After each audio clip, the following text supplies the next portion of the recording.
ko ba sabihin ito? Hindi, ganito. Tulad na lang na magkaibang tao kami ni Pangulong Rodrigo Duterte. Si Pangulong Rodrigo Duterte ay hindi si Inday Sara Duterte. Si Bongbong Marcos ay hindi si Amy Marcos.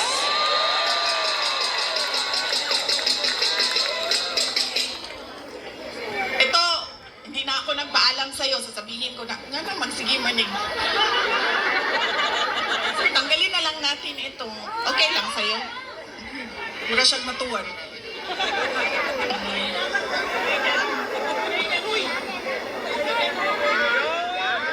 Ganyan na lang. Para din makita ninyo na pumayat na ako. Salamat, Martin Romualdez! Pumayat si Inday Sara!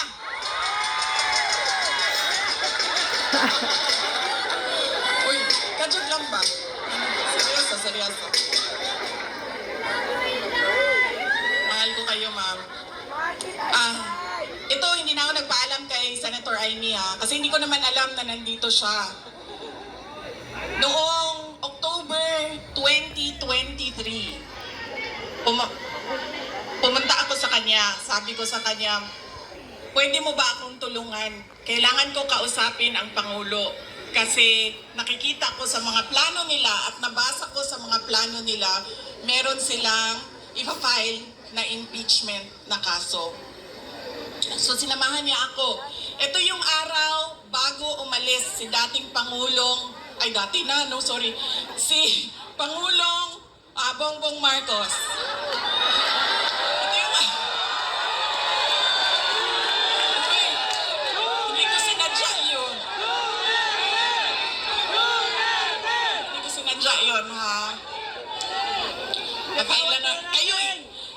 Kayo lahat, pailan ng sedition. Kayo dyan, may kaso na kayo bukas. Wait lang. So, ito yung araw na paalis siya, papuntang Amerika. Pumunta kami, sinamahan ako ni Senator Amy. Siya yung kumuha ng oras ng schedule para makausap ko si BBM. Noong nandun na kami, binanggit ko sa kanya ang impeachment. Pero hindi yung impeachment ang gusto kong marinig ninyo na kwento ngayong gabi na ito.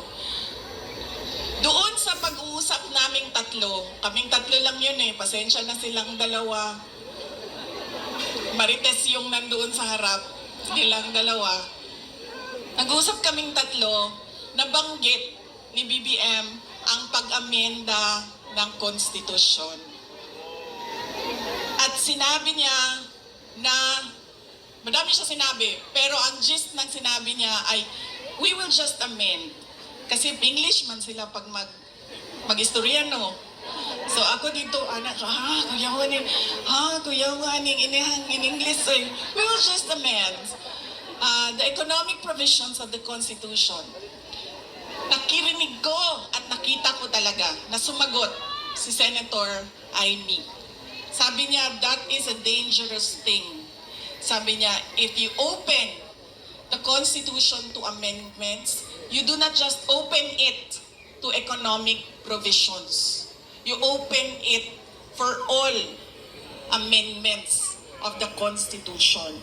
At nagsagutan na silang dalawa sa harap ko dahil sa ating Constitution.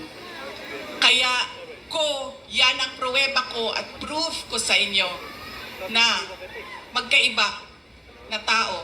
Ibang tao si BBM, ibang tao si Amy Marcos.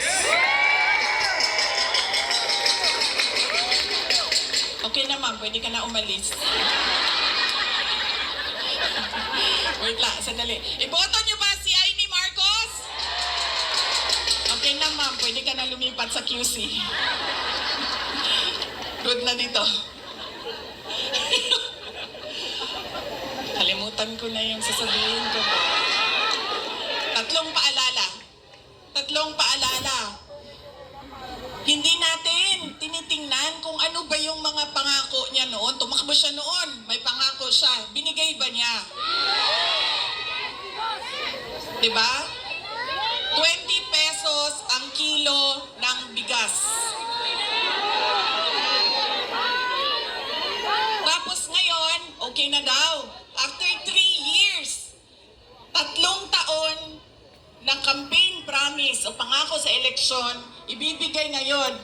Pero ibibigay lang sa Visayas. Para bang hindi kayo nagugutom dito sa syudad ng Maynila. At parang hindi nagkukulang ang pera ninyo pambili ng pagkain. Kaya dapat tinitingnan natin. Sumayaw, oo. Kumanta, oo. Bakit hindi? Pero tinitingnan natin. Ano ba ang pangako? Binigay ba o hindi? Bakit hindi binigay ang pangako? Dahil nagsinungaling? O dahil hindi talaga maibigay? Hindi ba ibigay? Ba? Yan yung unang. Lagi na lang tayo bangag. Sorry, ma'am. Nambubudol. I'm sorry, ma'am. Kasi naman sabi ko, okay na. Let's go.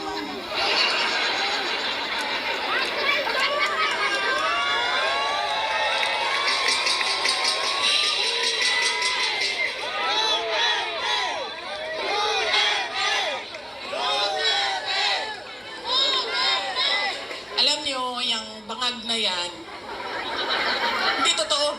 Hindi naman ako kasi tumawa dahil tinawag siyang bangag. Andun ka din, di ba? Hindi ako, kasi sa Bisaya, ang bangag, di ba? Bangag, bangagan, bangag. Oo. So, pag sinabi mong bangag sa Bisaya, hindi siya adik. Unsa man sa to, kida. Di ba? Oo. So, hindi talaga ako natawanan, tinawag siyang bangag. Kasi sa Bisaya, ang bangag ay butas. At saka sa slang, ang bangag is yung private part ng babae. Diba? Bangagan.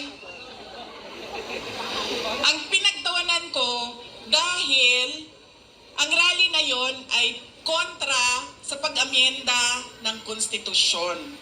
Yun yung rally na yon. Tapos nagulat na lang kami na iba na yung napag-usapan doon sa rally. Pero balik tayo sa bangag, ma'am. Alam mo, hindi ito kasali talaga sa speech ko.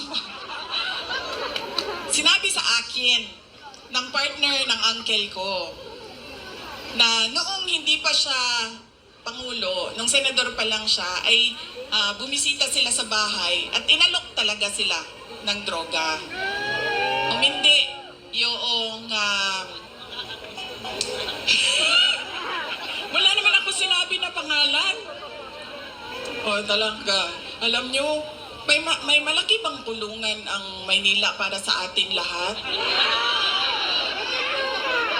Hindi nila tayo kakayanin ikulong, no? Baka matulad tayo kay President Duterte, nakulong na. Hindi yung partner noong uncle ko. Kinento nila yan sa akin.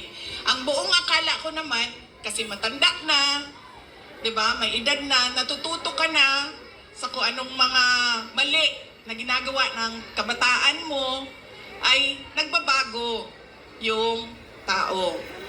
Hindi ko alam na